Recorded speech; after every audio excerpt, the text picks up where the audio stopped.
રાજકોટ લોકસભા બેઠકના ભાજપના ઉમેદવાર પરસોત્તમ રૂપાલાએ કરેલી ટિપ્પણી સામે રાજ્યભરમાં ક્ષત્રિયો આંદોલન શરૂ કર્યું છે।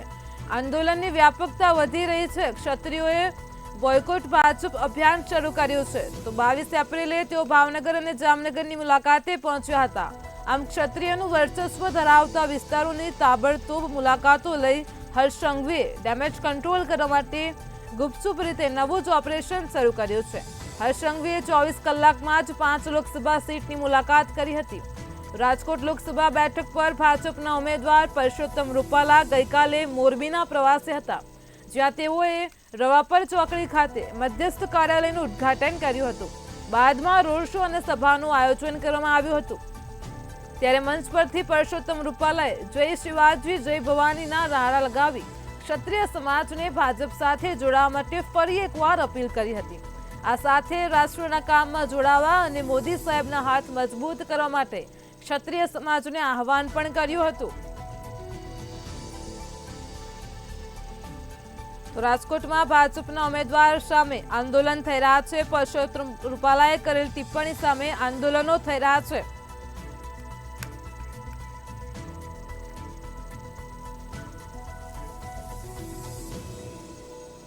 તો આજ મુદ્દે અમારી સાથે સંવાદદાતા જયેશ પાટડિયા લાઈવ જોડાઈ ગયા છે। તો જી જયેશ, રાજકોટના ભાજપ લોકસભાના ઉમેદવાર હાલ અત્યારે ખૂબ જ ચર્ચામાં છે। તેમના સામે બોયકોટ ભાજપનું અભિયાન પણ શરૂ કરાયું છે। તે દરમિયાન હર્ષ સંઘવી પણ જે ગુપચુપ મુલાકાતો લઈ રહ્યા છે લોકસભાની સીટ પરથી, આપ શું કહેશો આ સમગ્ર મામલે? રાજકોટના ઉમેદવાર પરસોત્તમ રૂપાલા દ્વારા જે છે ક્ષત્રિય સમાજને લઈને કરવામાં આવેલી ટિપ્પણીને લઈને ક્ષત્રિય સમાજ ભારે નારાજ થયો હતો।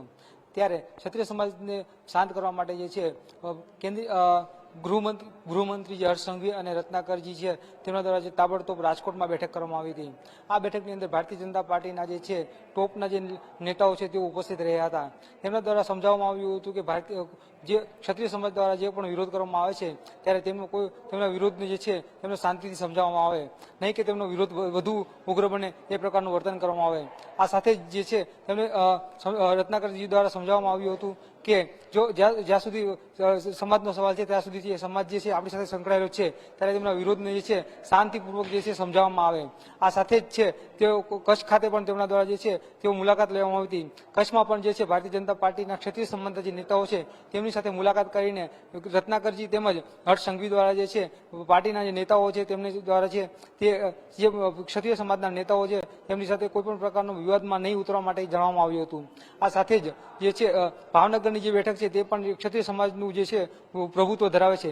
ત્યારે ભાવનગર ખાતે પણ જે છે ચાર્ટર પ્લેન દ્વારા ક્ષત્રિય રત્નાકરજી અને હર્ષ સંઘવી જે છે ભાવનગર પહોંચ્યા હતા અને ભાવનગર ખાતે તેમના દ્વારા જે છે તે ભારતીય જનતા પાર્ટીના જે ક્ષત્રિય સમાજના જે નેતાઓ છે તેમની સાથે બેઠક કરવામાં આવી હતી।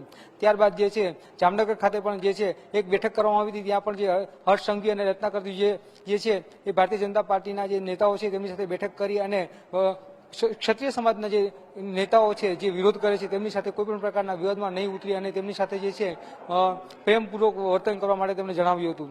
આ સાથે જ રત્નાકરજી અને હર્ષ સંઘવી દ્વારા સુરેન્દ્રનગર ખાતે પણ એક બેઠક કરવામાં આવી હતી। ત્યાં પણ તેમાં પાટીદાર સમાજના જે નેતાઓ છે તેમની સાથે બેઠક કરી હતી, જેમાં હાર્દિક પટેલ પણ ઉપસ્થિત રહ્યા હતા।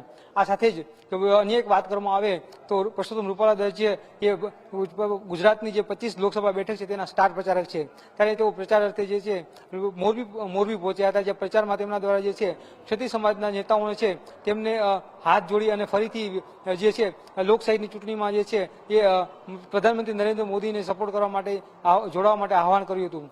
સાથે જ તેમના દ્વારા જણાવવામાં આવ્યું હતું કે જો તમે જે કોંગ્રેસ છે તેઓ લોકસભાની ચૂંટણીમાં ક્યાંય અસ્તિત્વમાં નથી, તેમજ ઇન્ડિયા ગઠબંધન છે તેના દ્વારા જે ભગવાન રામનો પણ વિરોધ કરવામાં આવ્યો હતો અને ભગવાન રામ મંદિર બનાવ્યું છે ત્યાં પણ તેઓ દર્શન કરવા માટે પણ આવ્યા ન હતા।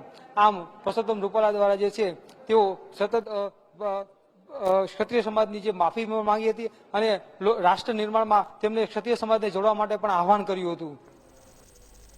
જી જે સમગ્ર માહિતી બદલ આભાર। તો રવાપર ચોકડી ખાતે મધ્યસ્થ કાર્યાલયનું ઉદ્ઘાટન કરાયું હતું।